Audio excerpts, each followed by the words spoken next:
அப்புறம் நம்ம சேனலில் சப்ஸ்கிரைப் பண்ணாமல் இருந்தீங்கன்னா சப்ஸ்கிரைப் பண்ணி பெல் பட்டனை கிளிக் பண்ணி வச்சுக்கோங்க. ஃப்ரீயாக ஃபுல் கேம்ஸ் கிட்டே இருக்கும். டெலிகிராமில் யாராவது ஜாயின் பண்ணிங்கன்னா alerts for all team search பண்ணி ஜாயின் பண்ணிக்கோங்க. அதுலேயுமே மோஸ்ட்லி ஆஃப் ஸ்டூடெண்ட்ஸ்க்கு ப்ரைவேட் சாட்டில் டவுட்ஸ் ஃபுல்லாக கிளியர் பண்ணிட்டே இருக்கும். போன வீடியோட நம்ம வந்து போட்டிருந்தோம் என்னென்ன அப்படின்னு பார்த்தீங்கன்னா இந்த 3 ஆண்டுகள் தான் குறைக்கப்படுகிறது அப்படிங்கிறத போட்டிருந்தோம். வேகன்சி எல்லாமே நம்ம வீடியோ போட்டிருந்தோம். சார் ஃபுல்லாக வித் அட்டாச் ப்ரூஃபோட டீட்டெயிலாக சொல்லுங்கள் அப்படின்னு நிறைய ஸ்டூடெண்ட்ஸ் வந்து கேட்டிருந்தீங்க. அதுக்காக இந்த வீடியோ போடுறோம். இந்த வீடியோ கடைசி வரைக்கும் ஸ்கிப் பண்ணாமல் பாருங்கள். சப்ஸ்கிரைப் பண்ணாமல் இருந்தீங்கன்னா சப்ஸ்கிரைப் பண்ணி பெல் பட்டனை கிளிக் பண்ணி வச்சுக்கோங்க.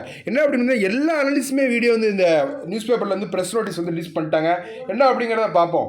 வேளாண்மை பல்கலைக்கழகம் 1ஆம் ஆண்டு மாணவர்களுக்கான வகுப்புகள் ஏப்ரல் 18 துவக்கம் அப்படிங்கிறது போட்டுருங்க. 4 ஆண்டு படிப்பை 3.5 ஆண்டுகளில் முடிக்க நடவடிக்கை அப்படிங்கிறது சொல்லியிருக்காங்க. வாங்க வாசிக்க. தமிழ்நாடு வேளாண்மை பல்கலைக்கழகம் இளநிலை படிப்பில் யூஜின்னு சொல்லுவாங்க. ஃபஸ்ட் இயருக்கு வந்து ஏப்ரல் 18 அப்படிங்கிறது நேற்றே சொல்லிட்டாங்க. நம்ம தான் அந்த ஃபஸ்ட்டாக வீடியோ வந்து மேக் பண்ணி போடுறோம். நேற்று 6 மாதங்கள் காலதாமதம். ஏற்கனவே வந்து இந்த இன்ஜினியரிங் ஆர்ட்ஸ் அந்த இன்ஜினியரிங் கவுன்சில் இருந்து அக்ரிக்கு 6 மந்த் வந்து வேக்கன்சிஸ் வந்து இருக்குது அப்படி வந்து சொல்லியிருந்தோம். இப்போது அந்த 4 ஆண்டு படிப்பில் வந்து 3 ஆண்டுகள் குறைக்கப்படுகிறது அப்படிங்கிறது வந்து சொல்லியிருக்காங்க. இதில் வந்து 12 இளநிலை யூஜி ப்ரோக்ராம்ஸ் கோர்ஸ் வந்து இருக்குது. 14 கவர்மெண்ட் காலேஜஸும் 28 அஃபிலியேட்டட் காலேஜஸுமே இருக்குது. மொத்தமாக 6175 இடங்கள் வந்து இருக்குது. இதற்கு சுமார் 46,000 பேர் வந்து விண்ணப்பித்தாங்க. எல்லாருக்குமே தெரிஞ்சிருக்கும். இதில் வந்து என்ன அப்படின்னு பார்த்தீங்கன்னா போன மாதம் 22ஆம் தேதியே வந்து எல்லா இதுக்குமே ஸ்டார்ட் பண்ணியிருந்தாங்க. 7.5 ரிசர்வேஷன் எக்ஸர்விஸ்மெண்ட்டு. இதுக்கு இந்த 5,975 இடங்கள் வந்து கலந்தாய்வு பொது இடங்களுக்கு 3 கட்டமாக நடத்தப்பட்டது அப்படிங்கிறது சொல்லியிருக்காங்க. மீதமுள்ள 200 இடங்கள் வந்து மீதமாக இருக்குது. இப்போ வந்து 200 இடங்கள் வந்து இருக்குது அப்படின்னு சொல்லியிருக்காங்க.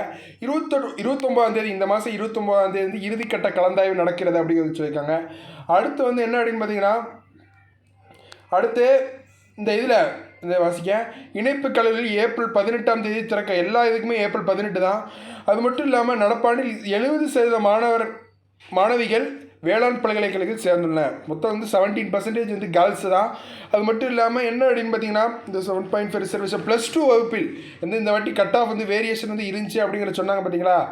தேர்ச்சி பாதிப்பு வேளாண் கலந்தாய்விலும் எதிரொலித்தது. ஏன்னா இன்ஜினியரிங் தான் கட் ஆஃப் வேரியேஷன் வந்து இருந்துச்சு அப்படின்னு பார்த்தா அக்ரிக்குமே கவுன்சிலிங் வந்து வேரியேஷன் வந்து இருந்துச்சு.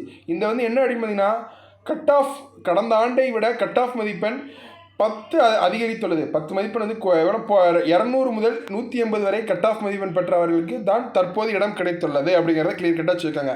6 மாத காலம். ஏன்னா 172 போன வருஷம் வந்து கிடச்சிருது. ஆனால் இந்த வருஷம் வந்து ஒரு 180 கொஞ்சம் கஷ்டமாக தான் கிடச்சிருக்கு அப்படிங்கிறது சொல்கிறாங்க. அடுத்து 6 மாத காலம் தாமதம் கல்லூரியில் திறக்கப்படுவதால் மாணவர்களுக்கு 3.5 ஆண்டுகள் மட்டுமே வகுப்புகள் நடத்த முடியும் நிலையுள்ளது. இந்த 3.5 ஆண்டுகளுக்கான மாணவர்களுக்கான 4 ஆண்டு படிப்பை ஈடு செய்ய வந்து என்ன பண்ண போகிறாங்க, கோடைக்கால விடுமுறை மற்றும் பிற விடுமுறைகளை குறைத்து வகுப்புகள் நடத்த திட்டமிட்டுள்ளது. இவ்வாறு அவர் கூறினார் அப்படிங்கிறது வந்து சொல்லியிருக்காங்க. அப்போது கண்டிப்பாக வந்து உங்களுக்கு அந்த கோடை கால விடுமுறையும் இருக்காது. பிற இது விடுமுறைகளும் வந்து குறைத்து தான் சொல்லுவாங்க. இவன் தீபாவளி இருந்தால் தீபாவளிக்கு தான் லீவ் விடுவாங்க அப்படிங்கிறத பார்ப்பாங்க. அது மட்டும் இல்லாமல் என்ன அப்படின்னு பார்த்தீங்கன்னா இந்த மே மந்த்து கோடைக்கால விடுமுறைக்கு ஒரு 15 டே வந்து எப்பயும் லீவ் விடுவாங்க. இப்போ ஒரு 5 to 6 டேஸ் வந்து லீவ் விட வாய்ப்பு இருக்குது. சரி பார்க்கலாம். வரக்கூடிய இன்னும் வந்து ஒரு 200 சீட்ஸ் வந்து வேகன்சியாக தான் இருக்குது. இன்னும் 200 சீட் வந்து வேகன்சியாக தான் இருக்குது. வரக்கூடிய எடுத்து தொடர்ந்து பாருங்கள். டைம் நினச்சிட்டு பார்க்கலாம்.